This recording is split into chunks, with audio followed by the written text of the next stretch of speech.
ಸದ್ಯಕ್ಕೆ ಆ ಒಂದು ಜಾಗದಲ್ಲಿ 32 ಅಡಿ ಉದ್ದ ಆಗದಿದ್ದಾರೆ, 18 ಅಡಿ ಆಳ ಆಗದಿರೋ ಅಂಥದ್ದು, ಮತ್ತೆ ಅಗಲ 12 ಅಡಿಗಳ ಅಷ್ಟು ಆಗದಿರುವಂಥದ್ದು. ಸೊ ನಿನ್ನೆಗಿಂತ ಜಾಸ್ತಿ ಈ ಒಂದು ಹೊಂಡವನ್ನು ತೆಗೆಯುವಂಥ ಕಾರ್ಯಾಚರಣೆಯನ್ನು ಮಾಡಿದರು. ಅಲ್ಲಿ ಯಾವುದೇ ರೀತಿ ಅಸ್ಥಿಪಂಜರ, ಕಳೆಬರಹ, ಮಾನವನ ಮೂಳೆ, ತಲೆಬುರುಡೆ ಇನ್ನಿತರ ಕಳೆಬರಗಳು ಯಾವುದು ಕೂಡ ಪತ್ತೆ ಆಗಿಲ್ಲ. ಸೊ ಇದರಿಂದಾಗಿ ಇವತ್ತಿನ ಕಾರ್ಯಾಚರಣೆ ಇಲ್ಲಿಗೆ ಮುಕ್ತಾಯಗೊಂಡಿರುವಂಥದ್ದು. ಅಂದರೆ ಪಾಯಿಂಟ್ ನಂಬರ್ 13ರಲ್ಲಿ ಈ ಭಾಗದ ಕಾರ್ಯಾಚರಣೆ ಮುಕ್ತಾಯವಾಗಿದೆ. ಎರಡು ಅರ್ತ್ ಮೂವರ್ಗಳ ಮೂಲಕ ಈಗ ಮಣ್ಣನ್ನು ವಾಪಸ್ ಹಾಕುವಂಥ ಕಾರ್ಯವನ್ನು ಇಲ್ಲಿ ಮಾಡ್ತಾ ಇರುವಂಥದ್ದು. ಇಲ್ಲಿ ನೋಡ್ಬೋದಾಗಿದೆ ಏನು ಪಾಯಿಂಟ್ ನಂಬರ್ 13ರ ಪಕ್ಕದಲ್ಲಿ ಇರುವಂತಹ ಏನು ಈ ಭಾಗದಲ್ಲಿರುವಂತಹ ಏನು ಪಾಯಿಂಟ್ ಇದೆ, ಆ ಪಾಯಿಂಟ್ನಲ್ಲಿ ಈಗ ಕಾರ್ಯಾಚರಣೆ ಮುಕ್ತಾಯ ಆಗಿ ಈಗ 2 ಅರ್ತ್ ಮೂವರ್ಗಳಲ್ಲೂ ಕೂಡ ಅದನ್ನು ವಾಪಸ್ ಮಣ್ಣನ್ನು ತುಂಬ್ತಾ ಇರೋದನ್ನು ನೋಡ್ಬೋದಾಗಿದೆ. ಇಲ್ಲಿ 2 ಅರ್ತ್ ಮೂವರನ್ನು ಬಳಸ್ಕೊಂಡು ಕಾರ್ಯಾಚರಣೆಯನ್ನು ಮಾಡಲಾಯಿತು. ಕೆಲವೊಂದು ಏನು ಅನುಮಾನಾಸ್ಪದ ವಸ್ತುಗಳಂತವು ಸಿಕ್ಕಿದ್ವು, ಅದನ್ನು ಸಪ್ರೇಟಾಗಿ ತೆಗೆದುಕೊಂಡು ಅದನ್ನು ಕೋಲ್ನಿಂದ ಅಂದರೆ ಆ ಕಬ್ಬಿಣದ ಕೋಲ್ನನ್ನು ಸೋಕೋ ಟೀಮ್ ಇಟ್ಕೊಂಡೆ ನಿಂತಿತ್ತು. ಅವರು ಅದನ್ನು ಹೆಕ್ಕಿ ನೋಡುವಂಥ ಕೆಲಸವನ್ನು ಕೂಡ ಮಾಡಿದರು. ಅಲ್ಲೇನು ಕೂಡ ಕಂಡು ಬರಲಿಲ್ಲ. ಮತ್ತು ಅನುಮಾನಾಸ್ಪದವಾಗಿ ಸಿಕ್ಕಂತಹ ವಸ್ತುಗಳಿದ್ದಂಥ ಜಾಗದ ಮಣ್ಣನ್ನು ಆ ಒಂದು ಅರ್ತ್ ಮೂವರ್, ದೊಡ್ಡ ಅರ್ತ್ ಮೂವರ್ ಏನಿದೆ ಅದರಲ್ಲಿ ಬಕೆಟ್ನಲ್ಲಿ ತೆಗೆದುಕೊಂಡು ಸಪ್ರೇಟ್ ಆದ ಜಾಗಕ್ಕೆ ಹಾಕಲಾಯಿತು. ಸಣ್ಣ ಇಟಾಚಿ ಏನಿದೆ ಆ ಒಂದು ಸಣ್ಣ ಇಟಾಚಿ ಅದನ್ನು ಬಿಡಿಸಿ ನೋಡುವಂಥ ಕೆಲಸವನ್ನು ಕೂಡ ಮಾಡಿದಂಥದ್ದು. ಅಂದರೆ ಇಲ್ಲಿ ಪರ್ಟಿಕ್ಯುಲರ್ ಆಗಿ ಇಂಚಿಂಚು ಬಿಡದೆ ಶೋಧವನ್ನು ಮಾಡಿದ್ದಾರೆ ಅನ್ನೋದು ಇಂಥ ಕಾರ್ಯಾಚರಣೆಗಳಲ್ಲಿ ಗೊತ್ತಾಗ್ತಾ ಇರುವಂಥದ್ದು. ಸದ್ಯಕ್ಕೆ ಈ ಒಂದು ಪಾಯಿಂಟ್ ಸಂಪೂರ್ಣವಾಗಿ ಮುಕ್ತಾಯ ಆಗಿದೆ.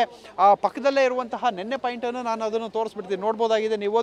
ಇದು ಈ ಪ್ಲಸ್ ಏನಿದೆ ಇದು ನೆನ್ನೆ ನಡೆದಂತಹ ಪಾಯಿಂಟು. ಇಲ್ಲೂ ಕೂಡ 18 ಅಡಿಗಳನ್ನು ತೆಗೆದಿದ್ರು. ಇನ್ನು ಅದರ ಪಕ್ಕದಲ್ಲೇ ಇವತ್ತು ತೆಗೆದಿದ್ದಂಥದ್ದು ಅದು ಈ 13ನೇ ಪಾಯಿಂಟನ್ನು ಈ ಭಾಗದ ಜಾಗ ಆಗಿರುವಂಥದ್ದು. ಸೊ ಈ ಎರಡೂ ಜಾಗ ಈಗ ಕಂಪ್ಲೀಟ್ ಆಗಿರುವಂಥದ್ದು. ಇಷ್ಟೇ ಜಾಗ ಇನ್ನೂ ಕೂಡ ಬಾಕಿ ಉಳಿದಿದೆ. ಸೊ ಏನು ಆ 13ನೇ ಪಾಯಿಂಟ್ನ ಅಲ್ಲಿ ಏನು ಅರ್ತ್ ಮೂವರ್ ಕೆಲಸವನ್ನು ಮಾಡ್ತಾ ಇದೆ ಅದರ ಆ ಭಾಗದಲ್ಲಿ ಒಂದು ಸ್ವಲ್ಪ ಖಾಲಿ ಜಾಗ ಏನು ನೋಡ್ಬೋದಾಗಿದೆ. ಅಲ್ಲೂ ಕೂಡ ನಿನ್ನೆ GPR ಶೋಧವನ್ನು ಮಾಡಿತ್ತು. ಸೊ ಆ ಭಾಗ ಈಗ ಬಾಕಿ ಇರುವಂಥದ್ದು. ಸದ್ಯಕ್ಕೆ ನಿನ್ನೆ ಈ ಒಂದು 13ನೇ ಪಾಯಿಂಟ್ನ ಒಂದು ಭಾಗವನ್ನು ತೆಗೆದಂಥ ಸಂದರ್ಭದಲ್ಲಿ ಈ ಮಾಸ್ಕ್ ದಾರಿ ಇನ್ನು ನಾಳೆ ಕೂಡ ಈ ಪಾಯಿಂಟ್ನಲ್ಲಿ ತೆಗಿಬೇಕು ಅಂತ ಹೇಳಿ ಒಂದು ಡಿಮ್ಯಾಂಡನ್ನು ಇಟ್ಟಿದ್ದ. ಆ ಒಂದು ಡಿಮ್ಯಾಂಡನ್ನು ಪುರಸ್ಕರಿಸಿದಂಥ SIT ಇವತ್ತು ಕಾರ್ಯಾಚರಣೆಯನ್ನು ಮಾಡಿದ್ದಂಥದ್ದು.